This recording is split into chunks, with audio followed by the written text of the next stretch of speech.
پہ بھیجے، اگر کوئی یہاں پہ میننگ فل ڈیبیٹ نہیں ہوتی، کوئی ریڈ لائنز نہیں ہوتی کہ اگر ہم کھل کے ایک بات پہ بات کر سکیں یا اس کو آگے ایز اے ریزولوشن یا اس کو پاس کر سکیں، یہ مجھے بتائیں کہ جو بھی حکومتیں آئیں، میں صرف اس حکومت کی بات نہیں کر رہا، یہ تو کوئی زیادہ ہی سیریس کیس ہے، لیکن اس سے پہلے بھی جو بھی حکومتیں آئیں، کوئی فارن پالیسی یہاں پہ ڈسکس کر سکتا ہے؟ کیا پارلیمنٹ یہاں پہ فارن پالیسی بنا سکتا ہے؟ پاکستان کو بناؤ. میں پاکستان کی فارن پالیسی کی بات کر رہا ہوں، آپ کی فارن پالیسی کی بات نہیں کر رہا. تھوڑا صبر کریں میڈم، حوصلہ کریں.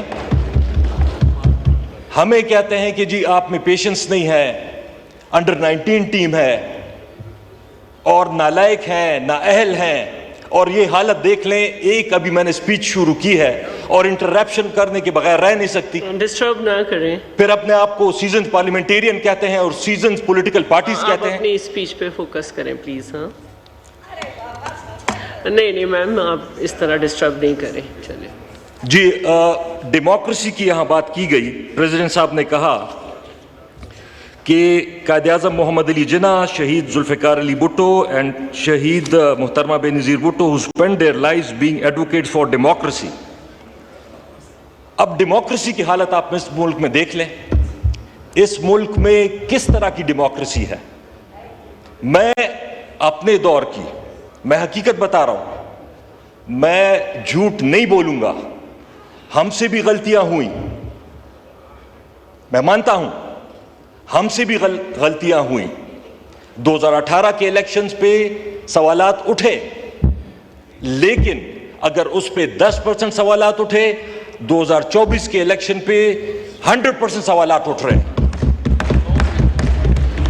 میں یہ مانتا ہوں کہ اگر ہم نے 3.5 سال میں وہ کام نہیں کر سکے جو ہمیں کرنے چاہیے تھے، یا کمزوریاں تھی یا کولیشن تھی یا جو بھی تھا، لیکن 35-40 سال سے تو جو اس طرف 2 یا 3 پارٹیاں بیٹھی ہوئی ہیں، انہی کی حکومت ہے. ذوالفقار علی بھٹو صاحب سے لے کے بے نظیر صاحبہ تک، پھر نواز شریف صاحب 1982 میں پہلی دفعہ فائنانس منسٹر بنے تھے، پھر چیف منسٹر بنے، پھر ان کے بھائی چیف منسٹر بنے، پھر وہ 3 دفعہ پرائم منسٹر رہے، پھر دوسری دفعہ ابھی شہباز شریف صاحب پرائم منسٹر بنے ہیں. لیکن اگر ہمیں پاکستان کے سارے نظام کو بگاڑنے کے لیے ٹی وی پہ آپ جائیں، ایسے آپ کو لگے گا کہ یہ 1971 کا واقعہ بھی عمران خان کی وجہ سے ہوا اور تحریک انصاف کی وجہ سے ہوا. کیا اس وقت عمران خان تھا یا اس کی حکومت تھی؟ میں 10% رسپانسبلٹی غلطیوں کے لینے کے لیے تیار ہوں، لیکن 90% رسپانسبلٹی لینے کے لیے جو یہاں پہ بیٹھے ہوئے ہیں، پھر ان کو ان غلطیوں کی رسپانسبلٹی بھی لینی پڑے گی، تبھی ہم آگے بڑھیں گے. اس طرح نہ ریکنسیلیشن ہوگی اور نہ اس طرح آگے بات چلے گی. پھر اس کے بعد ٹالرنس کی بات ہوئی. انہوں نے 3 الفاظ کہیں: democracy, tolerance and social justice. 2 o'clock کی تھی. ڈیموکریسی کا اگر میں آپ کو بتاؤں، 1947 میں 2 ملک آزاد ہوئے، انڈیا اور پاکستان. انڈیا نے اپنے 3 سال میں آئین مکمل کیا اور اس پہ عمل درآمد شروع کیا. ہمیں 9 سال لگے آئین مکمل کرنے میں. انہوں نے جنرل الیکشن اپنا کروا لیا، لیکن ہمیں 23 سال لگے ہمیں اپنا پہلا جنرل الیکشن کرانے میں. پھر ہم ابھی بھی بھائی نے ذکر کیا، انڈیا یہاں پہنچ گیا ہے، انڈیا وہاں پہنچ گیا ہے. کم از کم ہم اپنی ڈیموکریسی کو مضبوط کریں، اور پھر اسپیشلی پیپلز پارٹی جیسی پارٹی جو اپنے آپ کو جمہوریت کی پاکستان میں پولیٹیکل پارٹیز میں چیمپئن کہتی ہے.